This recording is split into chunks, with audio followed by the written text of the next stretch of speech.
like if you're an influencer, you need to have control over your brand and how people perceive you. And I told her very clearly, I said, look, you're not going to have control over your image here, but I hope, I made sure that she understood what the vision of the film was going to be and what we were going to explore. And it was going to be a film about over tourism and the challenges that come with that and the opportunities that come with that. Hello and welcome to the Cinemaniacs podcast. I'm your host, Chris Reed, editor at Film Festival Today and lead film critic at Hammer to Nail. On today's show, we'll talk about New York's 2026 Tribeca Festival and our favorite films from it. Joining me on the show is Stephen Saito, who is based in Los Angeles and is the founder and editor of The Movable Fest, a site devoted to covering art house and foreign cinema.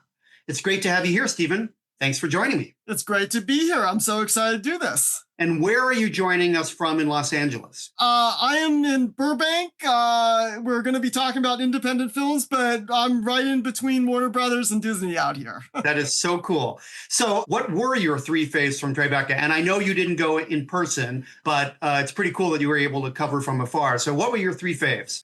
One of my favorites was this movie, Katie, that really feels like one of those kind of movies that could only play at Tribeca, where you've got a bunch of really great actors. A lot of them have been on Broadway. And it was a drama that from an up-and-coming director named Lindsay Callaran. It was about a teenager who grows up with a father who is in the haunted house business. Wow. So it's a fantastic setting for a movie. And she has to deal with the fact that he may be going out of his sobriety. He may have fallen off the wagon, but it really is less about that and more about how she's able to navigate the situation when she was too young to really remember how bad it got. And the rest of her family, is well aware of it and sort of wants nothing to do with him. Now, you said Katie. Can you spell it for our listeners and viewers? It is an unusual spelling. It's Caity.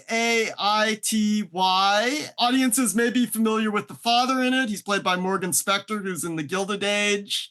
And it was just a really, really great showcase of actors. And Lindsay Callaran, the director, is really talented and does things with editing that I haven't seen in a movie before. Interesting. Yeah, I really like Morgan Spector. I've seen the first two seasons of The Gilded Age, and he's quite good. So what next? What else you got? One of the unusual things about this Tribeca was how many fun documentaries there were. And one of the most fun was House of Criticism. It's about the married art critics, Roberta Smith of the New York Times and Jerry Saltz of New York Magazine. Anybody that writes reviews for a living, probably is going to connect with this movie, but it's a real romance. And the fact that these two critics, their opinions differ on everything, and that's what makes them compatible. It's a really great love story. I would love to see that. I had remembered reading something about it, but somehow I missed it. Going back to your comment about documentaries and really fun docs at Tribeca, in general, I find that docs at film festivals tend to land with me more than the narrative selections. There's something like the selections within the fiction categories tend to be very specific to a programmer's personal tastes. And I often find that the documentaries sort of are more universal in their appeal. This is just my very loose and general take on the films that play at festivals in general. And so I always find documentaries almost a safer bet for me than some of the narrative choices. I would agree with that, particularly at Tribeca. They've always had a very, very strong documentary slate. And a very particular kind of narrative film slate. Speaking of documentaries, I know that your third film is a movie that I also like, so tell us about it. I was hugely bowled over by this film, The Siege of Paradise. It's a great movie about an Italian tourist spot named Cinque Terre. I'm probably pronouncing that wrong. But I'm so glad that I got to go on vacation there because the whole plot of the film is that they don't want tourists anymore, or at least the locals don't, because as good as it is for the economy to bring all these tourists to the beautiful, beautiful part of the country, at the same time, it's sort of destroying what culture previously existed there. But it's both it's both hilarious and a little bit heartbreaking, and it's just a wonderful film. Yeah, I think the area in Italian is called Cinque Terre, but I'm so jealous that you've been there because it looks amazing. And now I would feel self-conscious traveling there based on everything you just said. But like you, really enjoyed this movie. There's an American influencer in there who's sort of our stand-in for all of these tourists who are flocking to the place, and then some really delightful locals who talk about their culture and how they're worried about that going away and this sort of plague of sameness that happens when tourists overrun spots and how everybody wants that exact same selfie that they see on Instagram. And so I think the film hits some very important topics. And yeah, it was great and beautiful to look at. It was absolutely one of the most beautiful films I saw at the festival. I've got three, and I think you've seen some of them, and they're actually all documentaries. So I'm consistent with what I said earlier. So for my first film, I'd like to talk about the documentary How to Feed a Dictator from director Andrew Neil. This is a film that's based on journalist Witold Szablowski's 2020 nonfiction book of the same title. That book covers slightly different people than the film, but this movie profiles the personal chefs of 5 former dictators, and they are North Korea's Kim Jong-il, Iraq's Saddam Hussein, Uganda's Idi Amin, Chile's Augusto Pinochet, and Cambodia's Pol Pot. The book, interestingly, covers Albania's Enver Hoxha and Cuba's Fidel Castro instead of Kim and Pinochet. So I'd be curious to read the book just to see sort of what they're like. But this movie uses this entry point of food and sort of what these horrible people like to eat to bring us into a discussion of why we, as the human race, seem to so often find ourselves not just being subjugated by horrible people, but sort of often willingly subjugated. And, you know, some of these chefs still sing the praises of their former employers, while some of them see them a little more clearly. But it's a really fascinating documentary. What were your thoughts? I think you've seen this one. Yeah, no, I would agree. And I mean, you know, ironically, it does make a very, very difficult subject more palatable. You just sort of see how people can become comfortable in such a horrific, atrocity-filled environment. They're just like the worst examples of vile humanity. And of course, there are some parallels to rising fascism today. So next up, I've got changing gears a little bit. This is a far less horrifying, in fact, not horrifying at all, documentary called Kids Like Me. And this is directed by John Kors and Cynthia Lowen. And it follows a young boy named Oliver who has severe physical disabilities. We find out what exactly he has in the film, but he's much smaller than people his own age. He's got bones that don't grow right, a skull that sort of traps his brain. But, you know, he's a supremely intelligent kid and super into murder mysteries. And so while we're following his story, we're also getting these scenes from a movie that he's directing, his own murder mystery. And thanks to the documentarians, he's got access to a soundstage and access to a certain actor whom he admires greatly, who makes a fantastic cameo in the movie. And so this was really a delightful portrait of a very special kid. I can't say enough about how much I like this movie. You've got me really, really intrigued about it. I wasn't able to catch it myself, but it sounds fascinating. I think the cameo, and I don't want to spoil it, but it's pretty easy to figure out shortly into the film who might be showing up later, but it makes it also sort of even more special. So finally, I've got the documentary Time Warp from director Allison Berg. And this takes place in Wyoming, the state where over 20 years ago, sadly, Matthew Shepard, a young gay man, was killed. And it follows a group of young thespians who are in rehearsals to be the shadow cast of a couple of screenings of the Rocky Horror Picture Show. And, you know, Wyoming's a very red state. There's a lot of homophobia, but you'd be surprised at the support they get. Perhaps it's because there's also a libertarian streak there. They get support even from the town council. In fact, there's a member of the council who is playing Rocky in the Shadowcast, super buff guy, so that makes sense, wearing fishnets and heels. And it's a really sort of a heartwarming portrait of these folks as they put on a great show. And I love this one. I was really moved by it myself, and thought that it really depicted life in a place like this.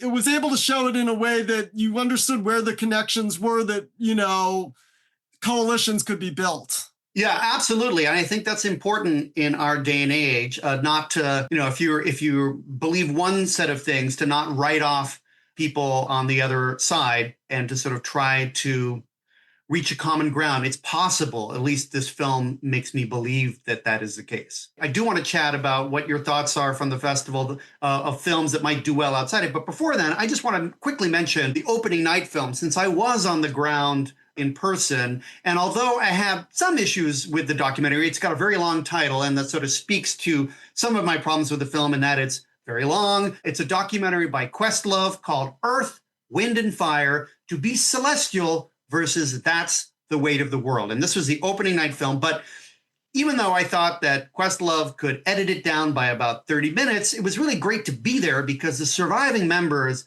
of Earth, Wind and Fire came out on the stage afterwards and played a set with the members of The Roots, which is, of course, the band that Questlove is a drummer for. So there was Questlove, the director of the documentary, playing drums afterwards. And so that was really a highlight of the festival, even if the film could use some trimming.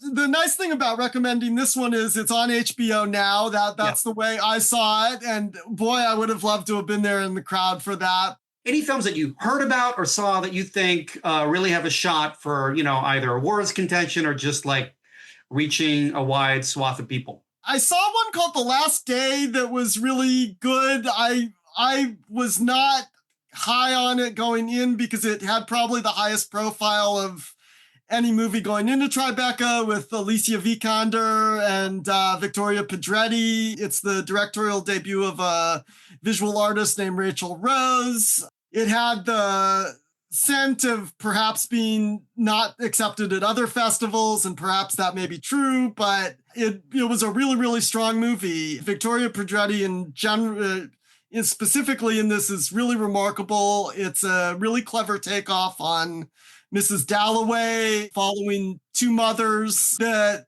are sort of coming to terms with the fact that that's what their role in life is, and how they sort of imagine themselves doing something else. It was a really, really good movie. Excellent. Well, thank you for that recommendation. I remember reading something about it, but I missed it. So I'll take that, under advisement. And when perhaps it begins its rollout theatrically later, I'll know to check it out. So thank you. Were there any that we didn't mention that you liked? I was surprised by how much I liked the documentary Mario, which is about Mario Cuomo. It's a very fine portrait of Mario Cuomo, who I think was really a great politician, even if his children have been a little disappointing, or at least his sons. Well, look, thanks for being on the show and for sharing your thoughts about Tribeca, Stephen. It was great to have this conversation. I really enjoyed it. Absolutely. Same here. And thanks so much for having me. Absolutely. Next up, I'd like to share my interview with Irish director Gar O'Rourke, who made The Siege of Paradise. Let's check out a clip from the trailer. In your state, do you have wine? No, we have corn and we have hot dogs. Hot dogs. Yeah. As we just discussed, this was a film Stephen and I really liked. I actually recorded the following interview at DC Docs, the very next festival after Tribeca, which takes place every year in our nation's capital.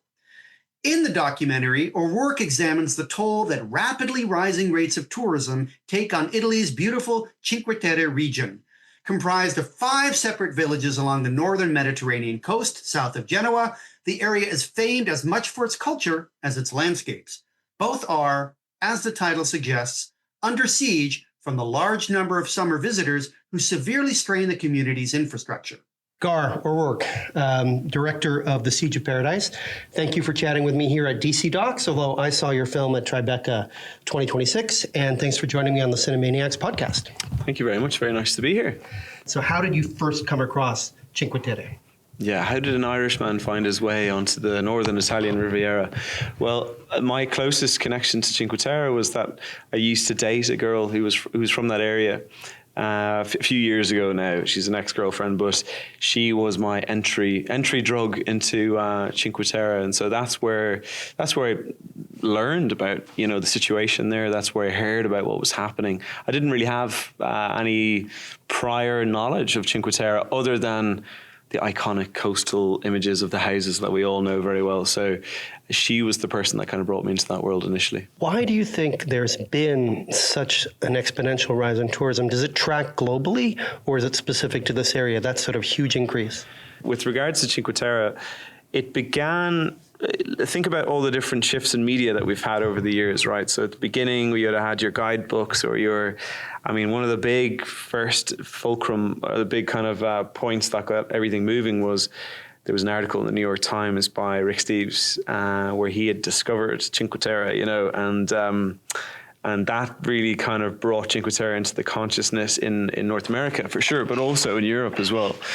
And that's when the first wave of tourism came. But then, of course, once that happened, it might have been before or just after, the Italian tourism in that part in Liguria, they started to really try and, market Cinque Terre to the outside world. They knew they had a good thing going. So they were like, right, we need to start paying for advertising, So they really marketed their region a lot. But it probably, the real peak in tourism did not happen until, really within the last 20 years, 15 years. And it's the advent of social media. It's the advent of smartphones. It went from seeing the image in, at travel agents in the early 90s, you'd see the shot of Cinque Terre and be like, God, I'd love to get a ticket there, to seeing it all the time on your phone. Your cousin went, they'd share a photo, and, with social media now, everyone is just exposed to all of these beautiful places in the world all the time. So I think social media has probably been the biggest factor in tourism in Cinque Terre and the rest of the world. Well, you certainly talk about that in your film, but let's go back and talk about how you recruited the subjects of your film. I'm curious if you had any additional people that you originally were planning on profiling and then you lost them in the edit, but whether or not that happened, how did you pick these people? Yeah, the way that I go about that is quite organic. So with all the local characters, when I decided, or when I first started thinking about this as maybe it could be a great film to make, you have to go there. You have to spend time there. You have to meet people there. So I would go and I'd have a glass of wine with the local old boys sitting on the steps, or I'd see the ladies out there and have, being Irish, we talk to everybody, and Italians like to talk as well. So, I'd always have a translator. My Italian's still pretty rough right now, but I made an effort of trying to talk to as many people as I possibly could over a year and a half, 2 years of the research that I did. And, you look at your characters in the film kind of as like a football team, and everybody needs to offer something slightly different, or a different perspective, or speak truth to something that's a little bit different to somebody else. So, there's a lot of brilliant people and lovely people in Cinque Terre. It was difficult to kind of actually decide on the final number of people that you film with. And with our tourists, we were looking for people who were there already, but also we found the influencers were like Grace and Isabeau, who kind of are one of the main people in our story. Actually, that was a long process to try and find influencers. It was quite difficult actually, because it's pretty hard to intercept influencers, it turns out. They're not as easy to catch as you think. And we had a team, like multiple people doing research, trying to reach out to influencer agents and travel agencies and all this kind of stuff, So it was a long process. And I think my producer Ken talked to about 70 people. And when he shared, I remember talking to Grace for the first time over a Zoom call, and I was really just Grace is a person who's completely absorbed in influencing. Every moment is an opportunity for content, and she's always on. This is her job, so she's always working. It's just, we all have different jobs. Her job is to get content all the time. That's what she does. But I was really impressed by her openness in those early Zoom calls. She was very, very open to talking about her experience as being an influencer, and she knew from the very beginning that she was not going to have control over her image, which is if you're an influencer, you need to have control over your brand and how people perceive you. And I told her very clearly, I said, look, you're not going to have control over your image here, but I hope, I made sure that she understood what the vision of the film was going to be and what we were going to explore. And it was going to be a film about over tourism and the challenges that come with that and the opportunities that come with that. So your movie is obviously, as you mentioned, in part about how social media affects how we view the world. Have you found that in making this film and in analyzing that within your movie, that has made you think more about how you personally travel? It certainly made me think about it, sort of being the umpteenth person to go to that famous view and hold your phone up for a selfie, which is what people are doing in Cinque Terre. And obviously what's more important is to just be present and to enjoy it, which is what your vintner Bartolo is all about. Yeah. But has this sort of made you think more deeply about your own travel? Yeah, a little bit. I mean, I'm kind of the same person I was a little bit before making the film, and it's probably why I made the film, because I was a bit frustrated at I'm not a perfect tourist, you know what I mean? I'm probably as annoying as every other person from a local's point of view. But, most people like having tourists. Most local economies like seeing tourists come. I remember so I grew up in the west of Ireland in a very nice place called Clifton, which is in Connemara. And we always had tourists there in the summertime, a lot of American tourists. We used to love seeing the tourists come because we'd meet someone from a different place and we'd have a chat and everything, But at that time, it was all about the conversation. It was all about just having a chat with someone, connecting with someone, asking them, do you need directions? Do you know where you are? Can I tell you a little bit about the place? And I think in our film, when you talk about people kind of the experience of a place being tainted through social media or just being online and connected on your phone the whole time, it isn't rocket science, I don't think, to know what a good version of travel looks like, which is to just be engaged and curious about the place that you're in, be respectful towards people, and have, I guess, look for the cultural experiences. It doesn't mean you have to go up in a vineyard and harvest wine.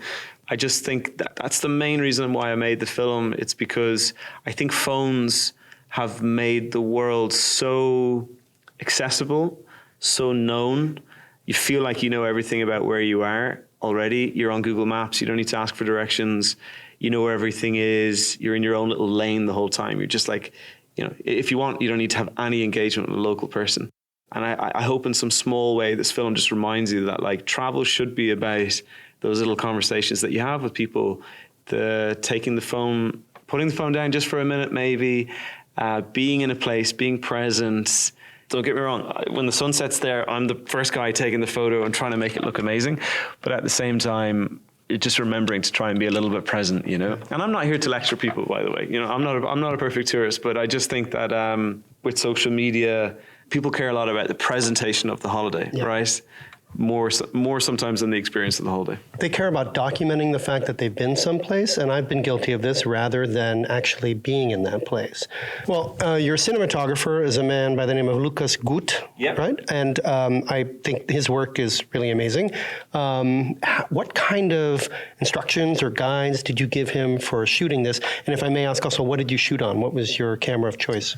So we shot on a Canon C400. Was our main camera, and then we had a smaller B camera for days where we had to move around a lot, and that was a C70, also a Canon. We shot on some Cine zooms and mainly these cinema zooms. I think they're called Laowa rangefinders, and then a bunch of other smaller lenses and stuff. But Lucas is a great DP. I mean, that's a very physical place to work there, and there's a lot of climbing. And Lucas had actually made this customized backpack. He's Swiss as well, so climbing with heavy gear on your back kind of comes second nature to this ox of a man. But it was a very demanding place to film. It looks so idyllic when you look at the film, but it's a very demanding place to film because the crew, the cars can't get anywhere near where you need to film. So you're always on foot, you're always carrying everything.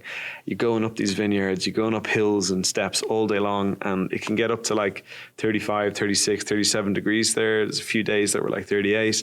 So it's pretty brutal. And then put a load of crowds in on top of that. So, but when it comes to the cinematography, I mean, I was really clear from the beginning on the style and visual grammar of this film, and Lucas and I worked together a lot on that and creating a kind of like a rule book, like almost like this is when we shoot things, this is how we shoot things. When the camera moves, this is how the camera moves, and kind of defining the language, the cinematography before you film anything. And so, yeah, it was a pleasure working with Lucas, and I love great visuals in a film and think visually all the time. So it was a very good collaboration to have Lucas there on the project. Have you screened this to everyone in some way who was in the film, and what are their reactions to it?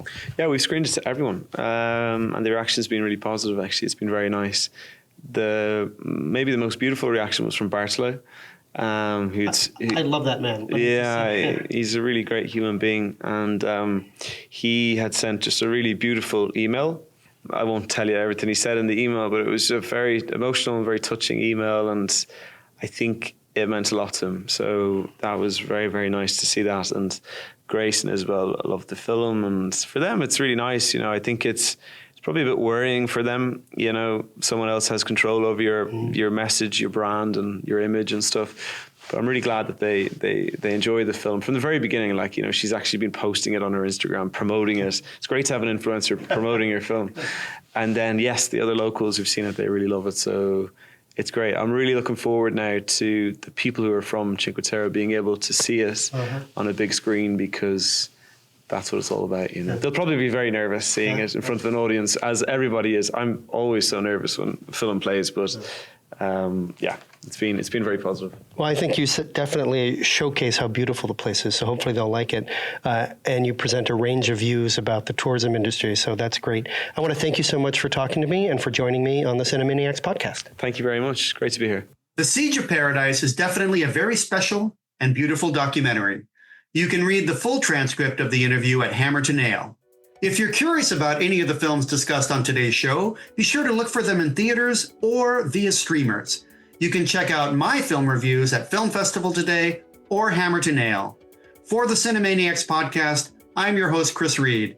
Thanks for joining me, and I'll see you at the movies. Thanks for tuning in.